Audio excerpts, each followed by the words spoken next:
சொல்லக்கூடிய ஜெயலலிதாவினுடைய அணுகுமுறை தேர்தல் அறிவிப்பு வரை தொடர்ந்தால் என்ன நடக்கும், தேர்தல் முடிவுகளில் வரப்போகிற தேர்தலில் என்ன எத்தகைய தாக்கத்தை ஏற்படுத்தும் அப்படின்றதான் அடுத்த டேபிளில் கொடுத்துருக்குறோம். பெருவாரியான இடங்களை வென்று அதிமுக ஆட்சியை தக்க வைத்துக் கொள்ளும் அப்படின்றது 24.7 விழுக்காடு. அதிமுகவுக்கும் திமுகவுக்கும் கடுமையான போட்டி நிலவும், கூட்டணியின் பலத்தை பொறுத்து முடிவு அமையும் அப்படின்றது 26.2 விழுக்காடு. திமுகவுக்கு ஆட்சி அமைக்கக்கூடிய அளவுக்கு பெரும்பான்மை கிடைக்காட்டினாலும் அதிமுகவை விட அதிகமான இடங்களை வெல்லக்கூடிய சூழல் வரும் அப்படின்றது 22.6 விழுக்காடு. மற்ற விழுக்காடுகளை நீங்கள் பார்த்துக்குங்க. தேர்தலுக்கு தேர்தல் அணிமாறக்கூடிய கட்சிகளை பற்றி மக்கள் சகஜமாக எடுத்துக்கிற போக்கு தான் நம்ம பார்க்க முடியுது.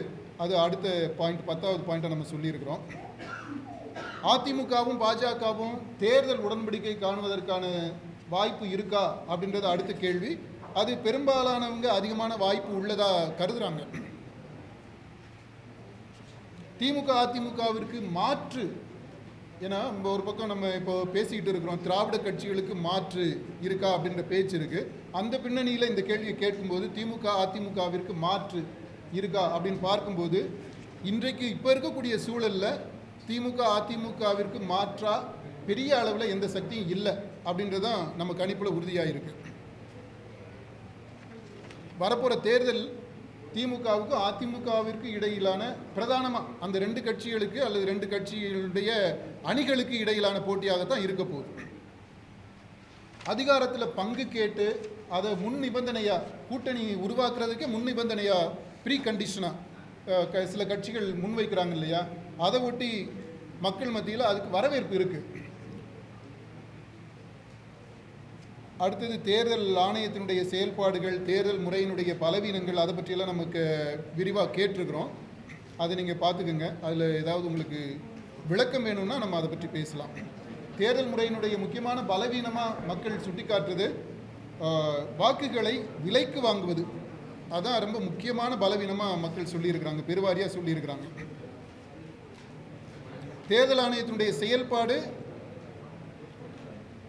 ஆளுகின்ற கட்சிகளுக்கு சாதகமாக இருக்குது அப்படின்றது ஒரு முக்கியமான பதிவாகவும், நடுநிலையில் நேர்மையாக செயல்படுது அப்படின்றது இன்னொரு முக்கியமான பதிவாகவும் இங்கே கணிப்பில் தெரிய வருது. அடுத்த முக்கியமான கேள்வி, அடுத்த முதல்வர், அதாவது வரப்போகிற சட்டமன்ற தேர்தலை முன்வைத்து அரசியல் கட்சிகள் காய் நகர்த்த தொடங்கி இருக்கக்கூடிய தற்போதைய அரசியல் சூழலில் தமிழகத்தினுடைய முதல்வர் ஆவதற்கான தகுதி, திறமை, வாய்ப்பு, இந்த 3 அம்சங்களும் அமையப்பெற்ற ஆளுமைகள், அவங்கள வாக்காளர்கள் நமக்கு கேட்கும்போது மக்கள் வரிசைப்படுத்தி இருக்கிறாங்க. இது ஓப்பன் எண்டடாக நம்ம கியூவெல்லாம் கொடுக்கல, அவங்களே ஸ்பான்டேனியஸாக சொன்ன பதில்கள், அவங்க வரிசைப்படுத்தினது, அதை நம்ம தொகுத்து இங்கே சொல்லியிருக்கிறோம். அப்படி பார்க்கும்போது ஜெயலலிதா முதல் இடத்துல இருக்கிறாங்க, 31.56 விழுக்காடு பெற்று ஜெயலலிதா முதல் இடத்துலையும், இரண்டாவது இடத்துல ஸ்டாலின் 27.98 புள்ளிகள் பெற்று ஸ்டாலின் ரெண்டாவது இடத்துலையும், 21.33 புள்ளிகள் பெற்று கருணாநிதி மூணாவது இடத்துலையும், அதற்கு அடுத்து விஜயகாந்த் ரொம்ப பின்தங்கி ஆனால் 4வது இடத்துல 6.24 புள்ளிகளோட விஜயகாந்த், அடுத்து 2.27 புள்ளிகளோட அன்புமணி. இவங்க 5 பேரும் முதல் 5 இடத்துல இருக்கிறாங்க. அடுத்து 2 புள்ளிகளுக்கும் குறைவாக பெற்று அடுத்த 5 இடங்களில் வர்றவங்க வைகோ, திருமாவளவன், ஜி.கே. வாசன், தமிழிசை, சீமான். இவங்க 5 பேரும் அடுத்தடுத்த கட்டங்களில் முதல் 10 இடங்களுக்குள்ளே வர்றாங்க.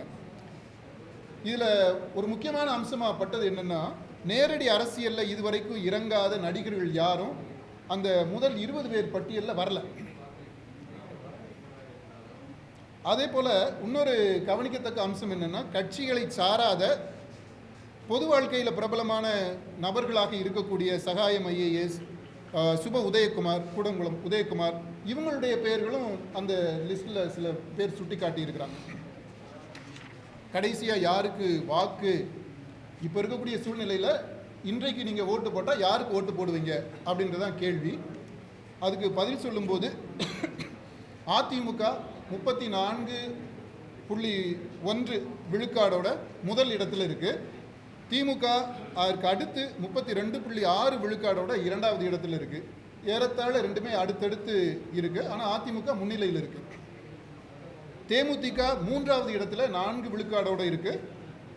அதைத் தொடர்ந்து பாமக 3 விழுக்காடு, பாஜக 2.9 விழுக்காடு. பாமக பாஜக ரெண்டும் ஏறத்தாழ ஒரே அளவில் போட்டியில் இருக்கு. காங்கிரஸ் 1.6 விழுக்காடு. இதான் முக்கியமான பதில்கள். அப்புறம் இப்போதைக்கு கருத்து சொல்ல முடியாது அப்படின்னு சொல்கிறவங்க 12.8 விழுக்காடு. நோட்டா அது 3.2 விழுக்காடு. இதுதான் முக்கியமான நம்ம பார்த்த கணிப்பில் தெரிய வந்து முடிவுகள். அடுத்து நீங்கள் இதை ஒட்டி கேள்விகள் கேட்கணும், தெளிவுகள் வேணும் அப்படின்னு சொன்னால் கேளுங்க. ஆமாம் ஆமாம் ஆமாம், அதாவது கடந்த இதில் அதை நீங்கள் ஒட்டுமொத்தமாக இதில் பாருங்களேன். அதாவது இந்த ஆட்சியினுடைய பெர்ஃபார்மன்ஸ் அசஸ்மெண்ட் நம்ம கேட்டிருக்கோம் பாருங்கள். முன்னாடி பக்கம் 3 நம்ம கேட்டிருக்கிறோம். அந்த பின்னணியில் நீங்கள் பார்த்தா திமுக அதனுடைய வாக்காளர்கள் மத்தியில் திமுக அவனுடைய செல்வாக்கு செடியாக கொஞ்சம் பெருகி வந்திருக்கிறத நம்ம பார்க்க முடியுது.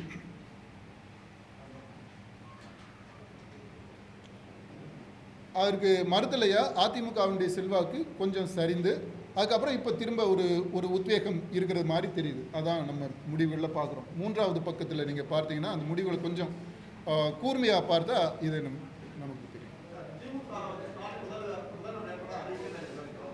ஆமாம், அதான் 2வது இடத்துல வந்திருக்கிறாரு.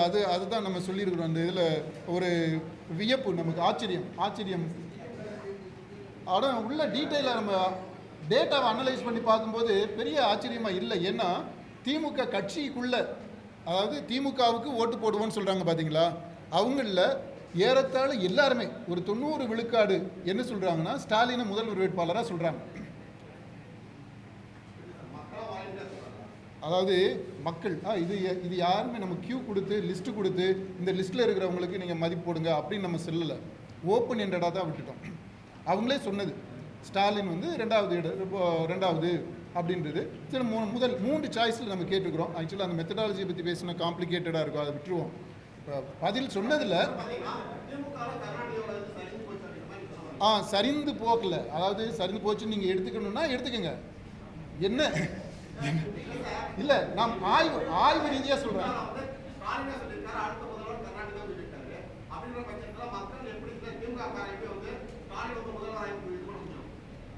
அதாவது நீங்கள் ஊடகவியலாளர் இல்லையா, உங்களுக்கு தெரியும். வெளியில் பேசுகிறது ஒன்று இருக்குது, உள்ள அந்த பேச்சுக்கு பின்னாடி நம்ம என்ன செய்தியை கம்யூனிகேட் பண்ணுறோம், என்ன செய்தி போய் சேரணும் அப்படின்றது உண்டொன்று. திமுகவிற்கு வாக்களிப்பதாக சொல்லுபவர்களில் பெரும்பான்மை வாக்காளர்கள் ஸ்டாலின் முதல்வர் அப்படின்றாங்க. இது நான் ஆய்வில் டேட்டா இருக்கு, அப்படிதான் இருக்கு. ஆமாம், எப்படி இல்லை, நம்ம பேரை சொல்லலையே, அவங்க சொன்ன பேர் தான். சில பேர் ஸ்டாலின் சொல்லியிருக்காங்க, சில பேர் கருணாநிதி சொல்லியிருக்கிறாங்க, ஜெயலலிதா சொல்லியிருக்கிறாங்க. எப்படி ஏறத்தாழ அதான், அதாவது ஒப்பீனியன் ஸ்ட்ராங்லி டிவைடராக இருக்குது. இப்போ அது இது கட்சியினுடைய பிரச்சனை. அவங்க அதை முடிவு பண்ணி எந்த மாதிரியான இமேஜ் மக்கள்கிட்ட போய் சேரணும் அப்படின்றத அவங்க முடிவு பண்ணி அதுக்கு தகுந்த மாதிரி கேம்பெயின் பண்ணணும். இப்போ இருக்க எல்லாம் டிவைடடாக இருக்குது. கொடுக்கல, 27% வந்திருக்கு. ஆமாம்,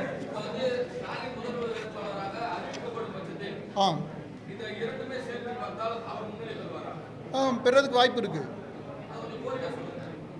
எப்படி இல்லைண்ணா, அதான் நான் சொன்னேன். அதாவது இப்போ திமுகவுக்கு வாக்களிக்க போகிறவங்க அவங்க மத்தியில் ஓரளவுக்கு கருத்து உரிமை இருக்குது. நான் டிஎம்கே ஓட்டர்ஸ் அது பொதுவாக இருக்கிறாங்க இல்லைங்க, எந்த கட்சியும் சாராதவங்க அப்படி இருக்கிறாங்க பார்த்தீங்களா, அவங்க மத்தியில் ஸ்டாலினா கருணாநிதியா அப்படின்ற அந்த தடுமாற்றம் இருக்குது. சில பேர் ஸ்டாலினை சொல்கிறாங்க, சில பேர் கருணாநிதினு சொல்கிறாங்க.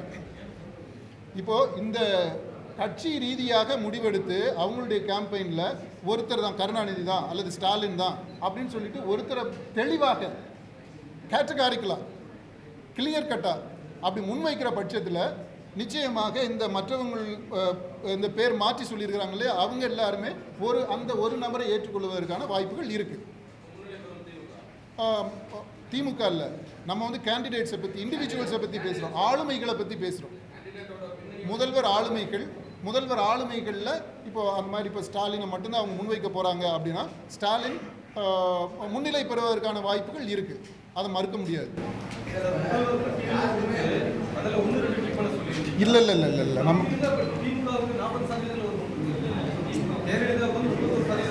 இல்லை அது வேறு இது வேறு. நம்ம தனியாக நான் உங்களுக்கு எக்ஸ்பிளைன் பண்ணேன், மெத்தடாலஜி வேறு. அதாவது முதல்வர் ஆளுமை அந்த பதில் நான் சொல்லியிருக்கிறத பாருங்களேன். அந்த அடுத்த முதல்வருக்கு என்ன நம்ம கேட்டோம் அப்படின்றத அதில் போட்டிருக்கு பாருங்களேன். தகுதி, திறமை, வாய்ப்பு உள்ள ஆளுமைகள், பர்சனாலிட்டிஸ், அவங்கள லிஸ்ட் பண்ணுறாங்க ஓப்பன் எண்டடாக, ஸ்பான்டேனியஸாக. அதை நம்ம அனலைஸ் பண்ணி சொல்லிடுறோம். ஜெயலலிதாவினுடைய தற்போதைய அணுகுமுறை தேர்தல் அறிவிப்பு வரை தொடர்ந்தால் தேர்தல் முடிவுகளில் என்ன மாதிரியான தாக்கத்தை இது ஏற்படுத்தும் அப்படின்றது கேள்வி. என்ன மாதிரியான தாக்கத்தை ஏற்படுத்தும் இந்த பர்டிகுலர் ஒன் ஆஸ்பெக்ட் அதை மட்டும் வச்சு பார்க்கும்போது இது வந்து யூகம். அவங்க கெஸ் பண்ணி சொல்கிறாங்க இது வந்து நெக் டு நெக்காக இருக்கலாம் அல்லது கூட்டணிகளை பொறுத்து முடிவு அமையலாம் அப்படின்றது சொல்லியிருக்கிறாங்க. ஆனால் ஓட்டு போடுவது யாருக்கு அப்படின்றது தான் பின்னாடி நம்ம சொல்லியிருக்கிறோம். அதை தான் நீங்கள் வந்து சரியானதாக எடுத்துக்கணும். இது வந்து அவங்களுடைய யூகம். அடுத்து என்ன, தேர்தலில் வந்து ஒரு ஆஸ்பெக்டை மட்டும் வச்சுக்கிட்டு ஒரு க்ரைட்டீரியா வச்சு முடிவு பண்ணுறது கிடையாது. There are so many other factors. அதனுடைய கியூமுலேட்டிவான முடிவு தான் தேர்தலில் வரும். அதுதான் கடைசி கேள்வியில் நம்ம கேட்டிருக்கோம்.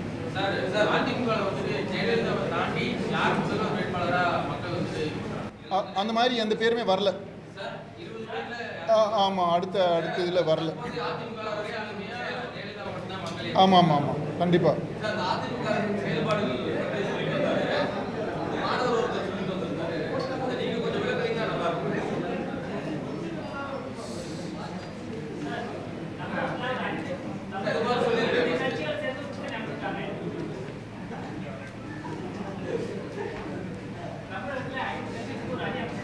ஆமாம், அதுக்கெல்லாம் பதில் சொல்லியிருக்கிறாங்க. நீங்கள் இதில் பார்த்தீங்கன்னா தெரியும்.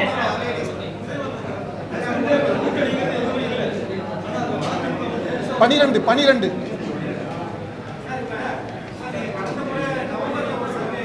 ஆமாம் இருக்கு. அது கேட்பீங்கன்னு நினைச்சு யாராவது கேட்பாங்கன்னு பார்த்தாங்க, நான் கேட்கல. நவம்பர்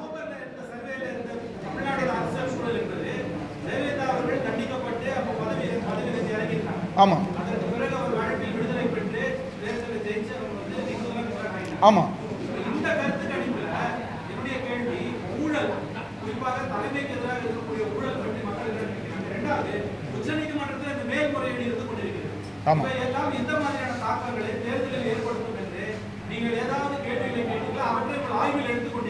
ஆமாம் எடுத்துருக்குறோம். இதில் நீங்கள் ஊழல் பற்றி விரிவாகவே இங்கே 2-3 இடங்களில் நம்ம பேசியிருக்கிறோம். ஜெயலலிதாவினுடைய இந்த இப்போ இருக்கக்கூடிய அரசினுடைய செயல்பாடு அதை பார்க்கும்போது நம்ம ஒரு 10 பாயிண்ட் லிஸ்ட்டை எடுத்துருக்கிறோம். அதில் அரசு துறைகளில் லஞ்சம், ஊழல் இதை கட்டுப்படுத்துவது அது கேட்டிருக்கிறோம்.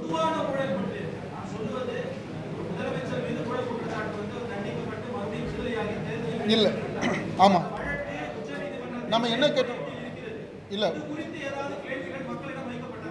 இது வந்து மக்களுக்கு ஒரு பெரிய பிரச்சனையாகவே இல்லை. ஏன்னா நம்ம கேட்டிருக்கிறோம் இந்த ஜெயலலிதா மீதான சொத்து குவிப்பினுடைய வழக்கு இருக்குது இல்லையா, இந்த வழக்கிலேருந்து அவங்க விடுவிக்கப்பட்டாங்க, இதனுடைய முடிவு என்னவாக இருக்கும் அப்படின்னு கேட்கும்போது பெருவாரியாக மக்கள் சொல்கிறது அவங்க விடுதலை முற்றிலுமாக விடுதலையாகி விடுவார்கள் அப்படின்றது தான் சொல்லியிருக்கிறாங்க. இப்போ அதனால் அதை பற்றி விரிவாக அதுக்குள்ளே போய் நோண்டிகிட்டு இருக்கிறதுக்கு தேவையில்லை. அது மாதிரி ஆயிடுச்சு. It is no more an issue for the people. இல்லை ஊழல் இல்லை, அதாவது ஊழல் வந்து ஒரு பெரிய பிரச்சனையாக இருக்குது அரசு இதில். அதை திரும்ப திரும்ப மக்கள் சொல்லியிருக்கிறாங்க. அது ஒரு ஆதங்கம் இருக்குது, கோபம் இருக்குது, அதெல்லாமே இருக்குது. ஆனால் நீங்கள் சொல்கிறது மாதிரி குறிப்பிட்ட இண்டிவிஜுவல்ஸ் மீதான குற்றச்சாட்டுகளை சொல்கிறீங்க. அந்த இது வந்து வேறு, அதனுடைய டைனாமிக்ஸே வேறு. இப்போ ஜெயலலிதாவை பொறுத்த மட்டும் அந்த குற்றச்சாட்டு இருக்குது இல்லையா, அந்த குற்றச்சாட்டை ஜனங்கள் வந்து மிக அதாவது அது கடைசி கட்டமாக சுப்ரீம் கோர்ட்டில் போய் அவங்களுக்கு சாதகமாக முடிஞ்சிடும் அப்படின்றது தான் பெருவாரியான கருத்து. அதை வந்து ஒரு விஷயமாக பேசுகிறதுக்கான விஷயமாகவே மக்கள் கருதலை. They have simply taken it for granted that Jayalalitha is the chief minister, and they don't link that particular issue with the chief minister. அந்த பாயிண்ட் புரியுது இல்லையா? ஜனங்க வந்து கிளியராக டீலிங் பண்ணிட்டு போயிட்டே இருக்கிறாங்க. அது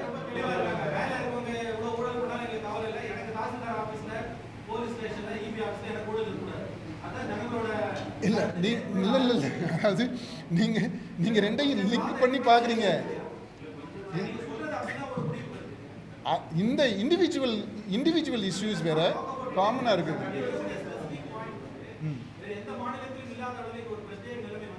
ஆமாம் ஆமாம் கண்டிப்பாக கேட்டிருக்கோம். ஆமாம் ஆமாம் சொல்லியிருக்காங்க. ஆமாம் எஸ் வெரி மச். இதை எப்படி இல்லை நீங்கள் கான்ட்ரடிக்ஷனாக நீங்கள் அதை இன்டர்பிரேட் பண்ணணுன்னா I think there is a discrepancy there. அதை we don't need to see that as a contradiction. That is how people live.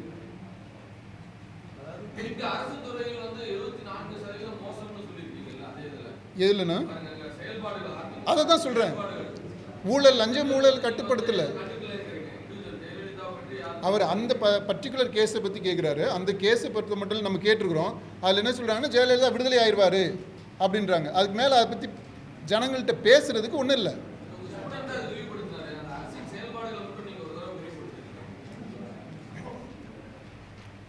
அரசினுடைய செயல்பாடு, தற்போதைய அதிமுக அரசினுடைய செயல்பாடு, மின்தடையை நீக்கக்கூடிய நடவடிக்கைகள், அதுக்கு பாராட்டு இருக்குது. ஒழுங்கான ரேஷன் விநியோகம், நலத்திட்டங்களுடைய செயலாக்கம், சட்டம் ஒழுங்கை பராமரிப்பது, இது எல்லாத்துக்குமே பாராட்டு இருக்குது. தொழில்துறையில் புதிய முதலீடுகளை ஊக்குவிக்கிறது, அண்டை மாநிலங்களோட நதிநீர் பங்கீடு குறித்த அணுகுமுறை, மணல் கொள்ளையை தடுக்கக்கூடிய நடவடிக்கை, கிரானைட் ஊழல் மீதான நடவடிக்கை, இதுக்கு எல்லாத்துக்குமே கொஞ்சம் செயல்பாடுல அவ்வளவு திருப்தி இல்லை. இந்த லஞ்சம் ஊழலை கட்டுப்படுத்துறது, குடிப்பிரச்சனையை கையாண்ட விதம், இதில் வந்து ரொம்பவே அதிகமான கசப்பு உணர்வு மக்கள் வெளிப்படுத்தியிருக்கிறாங்க.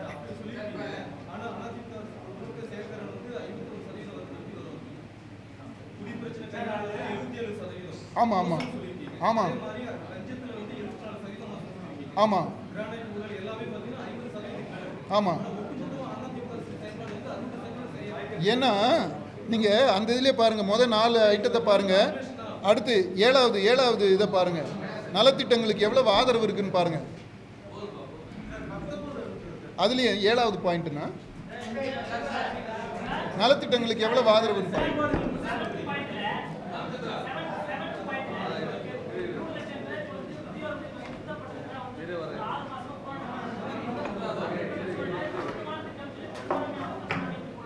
ஆமாம், அதில் முதியோர் உதவித்தொகை ஏறத்தாழ ஒரு 70 விழுக்காடு சொல்லியிருக்கிறாங்க.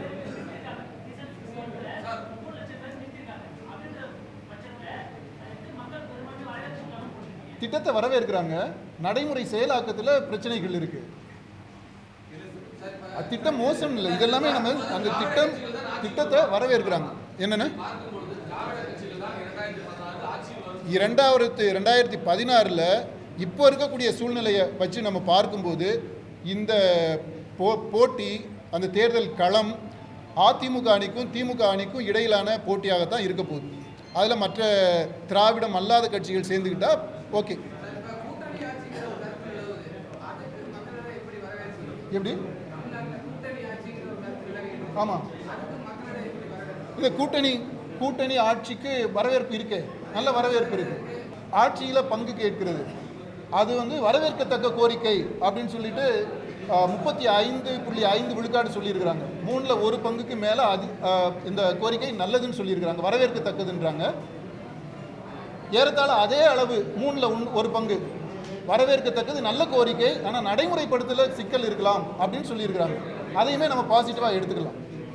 ஆக கூடி பார்த்தோம்னா 70 விழுக்காடு மக்கள் இந்த கோரிக்கை நல்ல கோரிக்கை தான் அப்படின்னு சொல்கிறாங்க. ஆமாம்,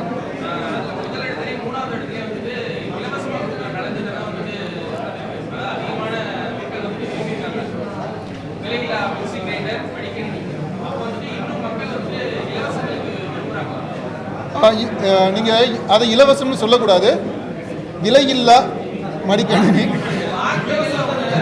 ஓகே, இப்போ என்னென்னா மக்களை பொறுத்த மட்டும் இல்லை சார், அவங்க இலவசமாக கிடைக்குது அப்படின்றத சந்தோஷமாக வாங்கி ஏற்றுக்கிறாங்க. அதில் என்ன நீங்கள் என்ன தப்பு அதில் கண்டுபிடிக்கிறீங்க?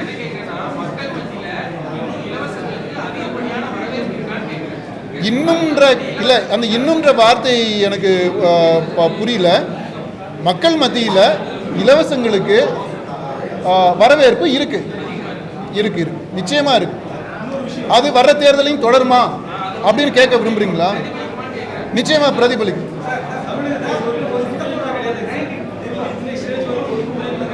எது? ஆமா,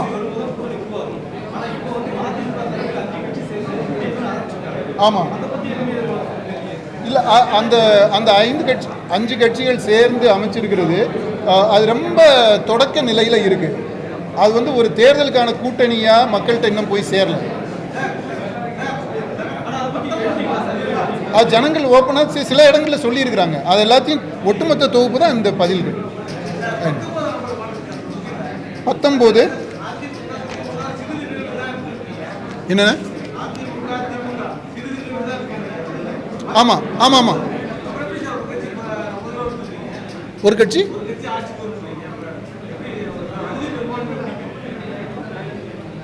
ஏன் பிடிக்கக்கூடாது?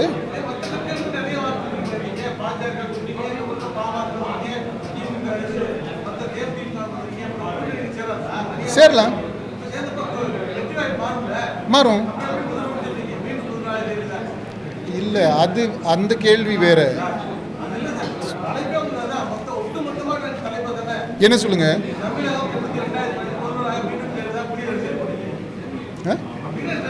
இல்லை, என்ன உங்களுடைய கேள்வி என்னன்னு சொல்லுங்க. எது? முதல்வராக மீண்டும் ஜெயலலிதா,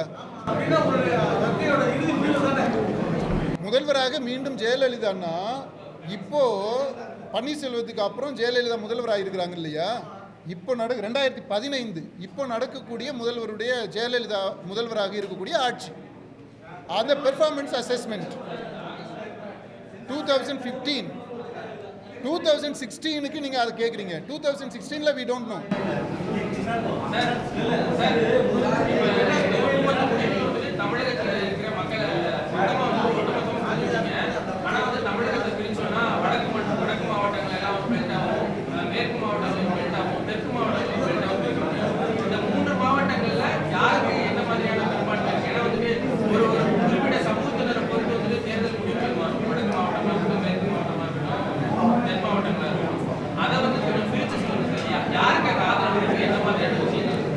இல்லை, அது மாதிரி இல்லை. இப்போ நீங்கள் கட்சிக்காரராக கேட்குறீங்களா இல்லை ஜேர்னலிஸ்டாக கேட்குறீங்களா? இல்லை, நீங்கள் கேட்குற இந்த கேள்வி as a journalist you are asking. Okay, அதாவது மண்டல ரீதியாக நம்ம அனாலிசிஸ் பண்ணலை, அதற்கான தேவை இருக்கிறதா நான் ஃபீல் பண்ணலை, அதனால் அதை நான் செய்யலை. உங்களுக்கு தனிப்பட்ட அளவில் அந்த மாதிரி டீட்டெயில்ஸ் வேணும் அப்படின்னு சொன்னால் இந்த ப்ரெஸ் மீட் முடிஞ்சோடனே I will give you the details. Data நம்ம கையில் இருக்குது, அதெல்லாம் சொல்லுங்கள். கண்டிப்பாக பார்க்கலாம். நான் டிஸ்ட்ரிக்ட் வாரியாகவே சொல்லியிருக்கிறேன்.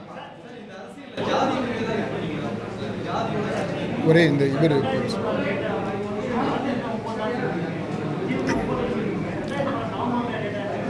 2014 நவம்பர்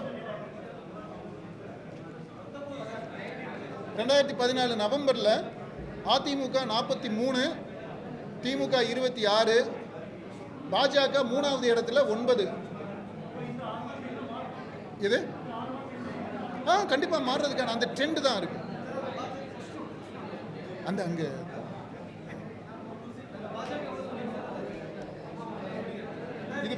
14 நவம்பரில் பாஜக 3வது இடத்துல இருந்துச்சு 9 விழுக்காடோட.